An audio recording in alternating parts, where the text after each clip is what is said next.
this act which was in force, which is inconsistent with the provisions of the Constitution as amended by this act. In other words, any action or any levy which is not in accordance with the amended law means tax on excise, tax on sale or purchase of goods, etc. They are all now not under Article 246A, and therefore, what does this say? But it shall continue to be in force until amended or repealed by the competent legislature or other competent authority, or until expiration of 1 year. In other words, if the state legislature does not take any action till 15th of January 2017, they will be out forever. This is how the limitation is made in section 19. Now section 19, as I said, speaks of two phrases which are very important, and that is the law in force, and another is law. Now what do you mean by law? Now if you see Article 13, it itself, very same phrases are used in Article 13. Constitution itself has given the meaning what do you mean by law or what do you mean by law in force. Same case with Article 372. They have added explanation. Article 372, they have added explanation to say that law, the phrase law would include resolutions, notifications, etc. And law in force means law passed by the legislature before the commencement of the Constitution and valid on that day. Now, on 16th of September, there is no valid law as far as the levy of tax on VAT is, sale or purchase of goods are concerned. This is how the meaning of the term law and law in force have to be considered, because normally we say law in force means law which was in force on that day, but as the Constitution itself has defined what is law in force and what is the law under Article 13 and 372, we have to go by, because the same phraseology is issued. Same phraseology is in section 19, what is in Article 13. Because Article 13, all of you are aware, provides for the contingency of the laws which were in force on 26th of January 1950. And it has stated that all laws inconsistent with the Constitution will be bad thereafter, that is after 26th January 1950, insofar as it is inconsistent with the Constitution. That is Article 13. Consider that aspect of the matter, same language used in section 19. Possibly nobody must have guided to Mr. Hasmukh while he is referring to section 19 for defending the levy of excise, service tax, etc. But especially, I would say, law means, normally a person would say, a common man will say, a law which is enforceable in law. Means something, if anybody acts contrary to that law, he can be held up. That is called the law in general, what we say. The law in force that has been used, its expression plainly means the intention of the Parliament to say what that is stated in section 19. To save the law which is in force before the amended constitution came into force. In other words, on 15th of September, what was the law has been retained, continued till it is amended. Now, the position is the power of exercising as far as we are concerned. I am referring to the provisions as far as the increase in VAT rate from 5.5% to 6%. That notification, if you recall, was issued on 16th of September 2016 with effect from 17th September 2016. Consider this, whether this is valid. Now, test it on the basis of the amended constitution and section 19 read with article 246A. If we read, so it is so glaring that what they have continued is the law on 15th of September 2016. Now when the notification itself, assuming for the sake of argument that it relates to tax on goods, which in my opinion is not correct, because tax is not on simpliciter goods, tax is on sale or purchase of goods. It is not simpliciter. And when the excise comes, it is only on production and not on sale. So this is the aspect which we have to consider.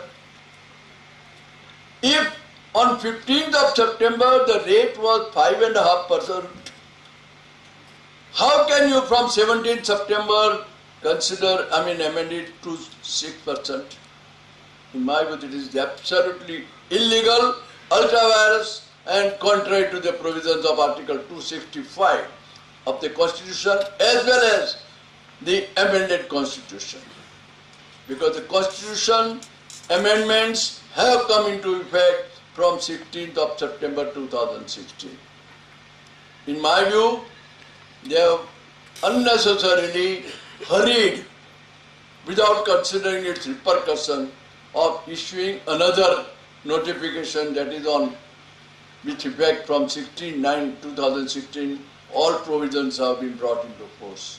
According to me, that they would have waited for the decision of the Council and for the enactment of SGST, IGST and CGST.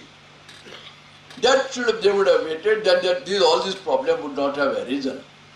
But as they are, we have to consider the law in accordance with law, and law means law as passed by the Parliament, and that has been brought into force by a notification, because that is the power given to the central government by section 1(2) of the amending act itself. What does it say? Kindly see, this is very, very important. It's subsection 2 of section 1. It says, it shall come into force on such date as the central government by notification in the official appoint. Therefore, by virtue of the notification by the central government, all sections except 279A have been brought into force from 16th September 2016. If that be so, in my view, and I am firm about it, that the rate increase from 5.5 to 6 from 17th September as far as Maharashtra is concerned is absolutely bad, absolutely contrary to the Constitution, and it is required to be challenged in the court of law as on today. Because when you go to the court, they will see what is the amended provisions of the Constitution, and if that is not there, I'm sorry, the rate increase would fall to the down. This is, friends, what I wanted to point out to you all. Now, as far as the impact is concerned, what are we to do?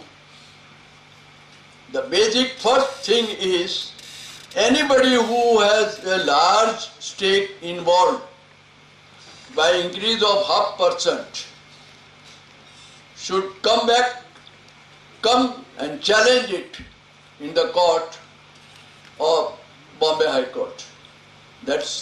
I see a day when Justice Dharmadhikari will say that this is absolutely contrary to the Constitution and it cannot stand. Therefore, we will have to go back on 15 September. What was the law? That is the law. You can continue. It cannot be. Well, friends, the other question is, how could that be challenged? Because if you see Article 300A, I refer to 265, but Article 300A also is very relevant for us because it says that no person shall be deprived of his property, except by the authority of law.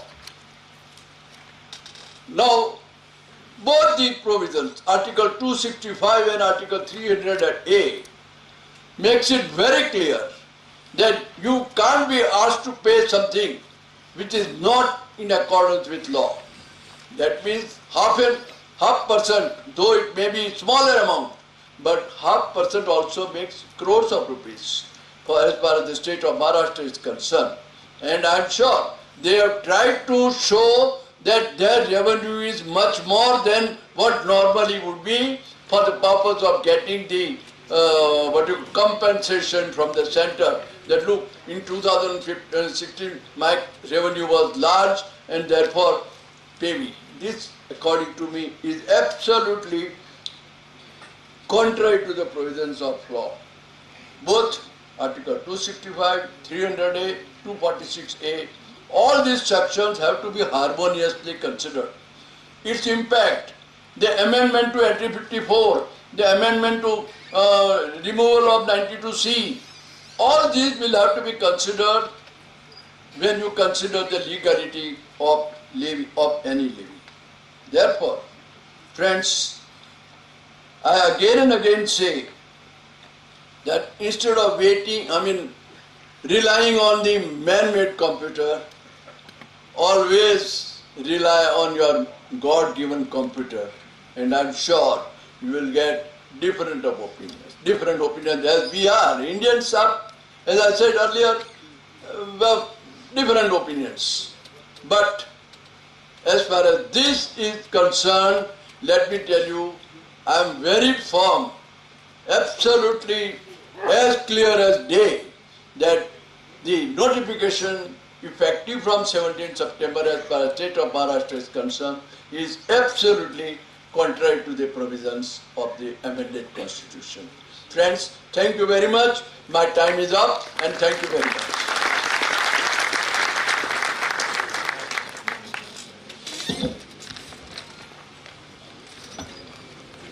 Now I request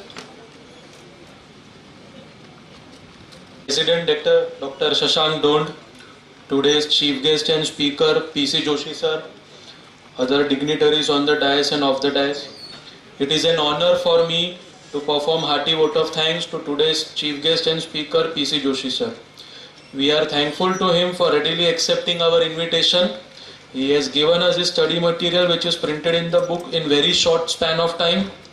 I request all to give a round of applause to the doyen of our profession, not only for today's lecture but for his entire life, where he has spared a very big chunk of his time for us. Thank you. We are immediately starting with second session. I request Pranav bhai to take the charge. And very thank you to Sailesh bhai